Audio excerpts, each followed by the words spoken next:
extension during the off season.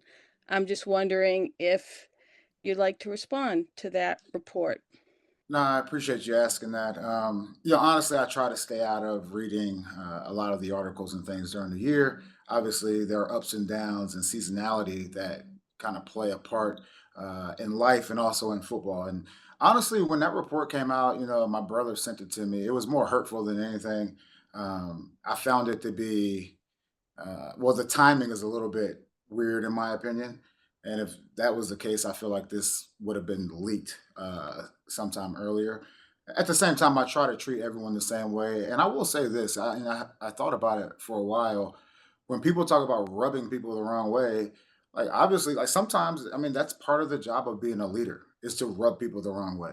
And I always try to be, constructive and respectful and my feedback, and some people appreciate that transparency and some don't.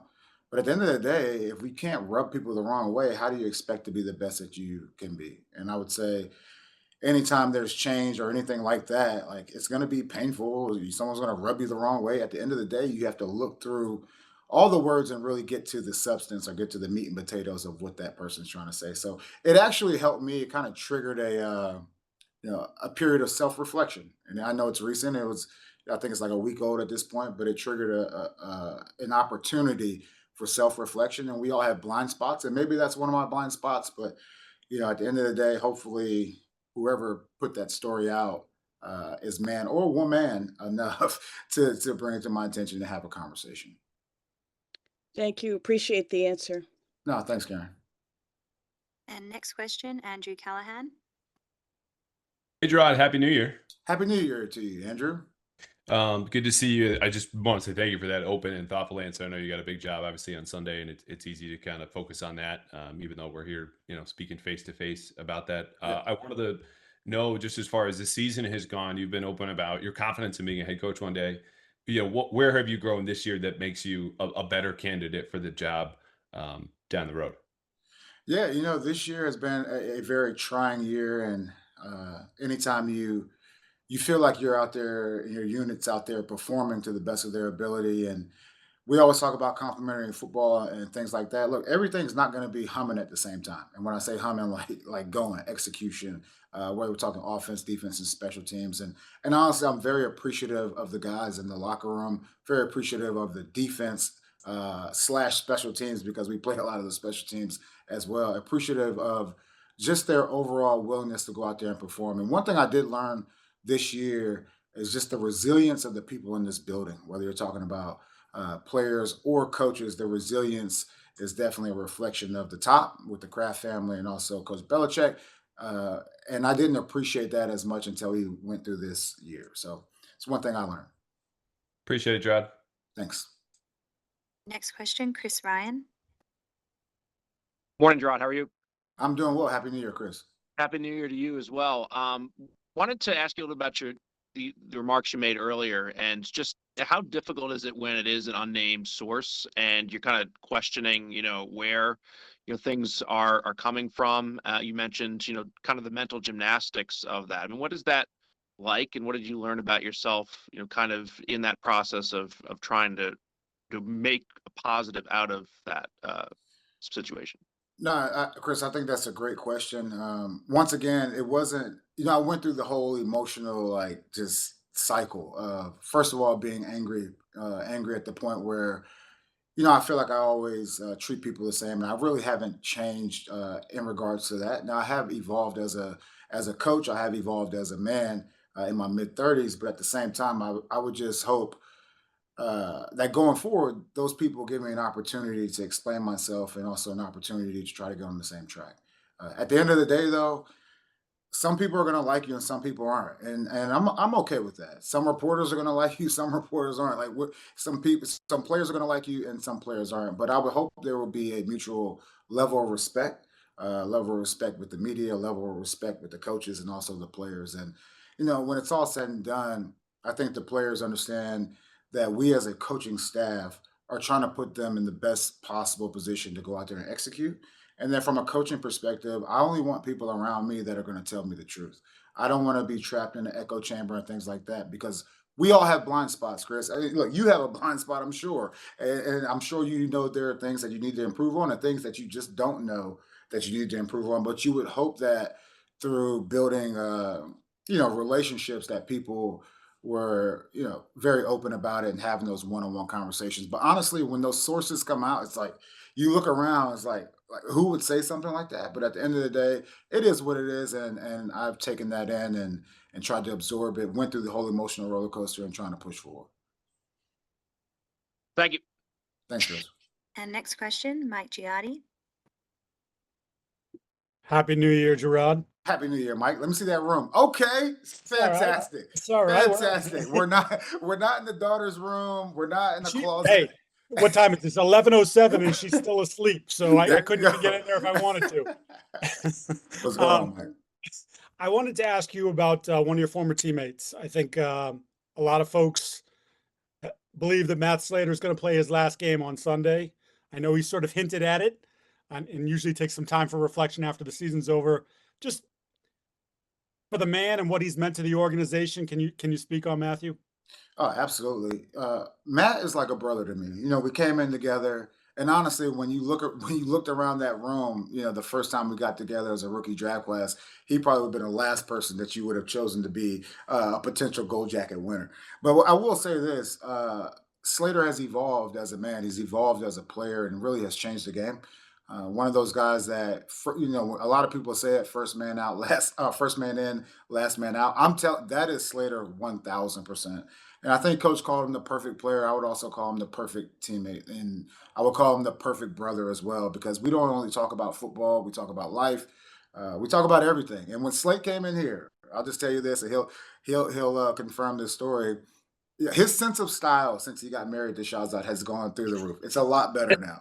When I first met Slate, he had starched jeans, like literally starched jeans. Like, I'm like, what are you doing? And they came above the ankles. He was in the skinny jean movement before skinny jeans were cool. And I say that jokingly, but at the same time, he's a guy that I highly respect. That I respect his opinion both on and off the field, and also a spiritual leader inside of this building. And I think that's part of it, right? A lot of people think about X's and O's, but there's also a man, there's also a player, there are also women in the building that you have to figure out a way to reach them mind, body, and soul. And I would say Slater has definitely been the model of a guy that can touch people in different ways. Thank you. Thanks, Mike. And we have time for 2 more questions here. We'll start off with Tyler Bronski. Hey, Gerard. My question relates to your response to Karen that, sometimes rubbing people the wrong way is part of it, but you'd rather have someone that's going to give you full transparency. So I'm curious, when do you think you learned that lesson? Do you think you learned that more when you became a coach? Was it maybe when you were a player and dealing with a personal experience with the coach? When do you think you got to that point? I kind of grew up in that world. My grandfather was a chief master sergeant in the military, and my mom's also in the military, stepdad. So all those things, I grew up that way. And I would also say, even when I was at Tennessee or drafted here, I always asked coaches to be very upfront with me, even though it's going to hurt at first. And I would say, even with this locker room now, at least defensively, those guys want transparency, and they also appreciate when you're honest with them. At this level, there are a lot of yes men and women around. Like, oh, even if you have a bad game and you had a bad game, your family, oh, it'd be okay. It wasn't your fault. It wasn't that. But at the same time, from a coach's perspective, our job is to put a mirror in front of your face and really show what you're doing on the field, and hopefully you can take that out of love, and that's the way I coach, and that's the way a lot of us here coach. We coach out of love. So once you build that relationship with the guy, you can be tough on the players. But if you don't have that, I always talk about warmth before competence.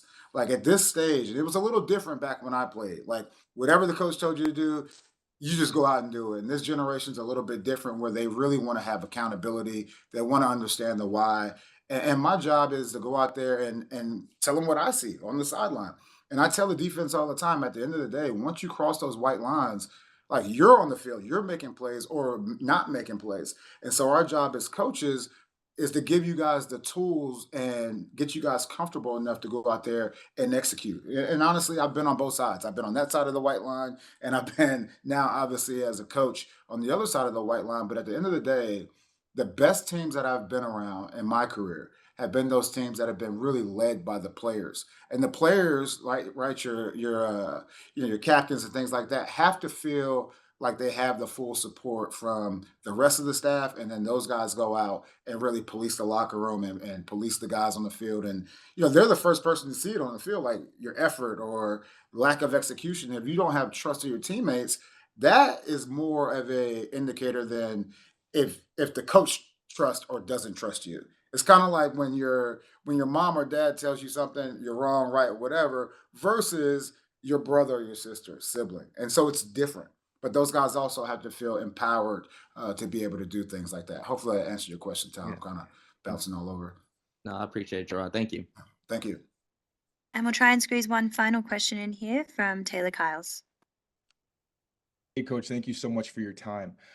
I know that you've expressed that you want to be a head coach in the future. And as someone who was a player, someone who has experience outside of football, I was wondering from your perspective, how does that give you an advantage in the role, being able to kind of see the game through different lenses and lead people? No, that's a great question, Taylor, and I really do appreciate it. One thing I learned at Optum under Larry Renfro and my manager, Mike Mateo, was just being able to talk to different people. And I think I've talked about this before as far as diversity is concerned. Most people think of diversity just black and white, but there is generational diversity. There's diversity of thought, and all those are welcomed.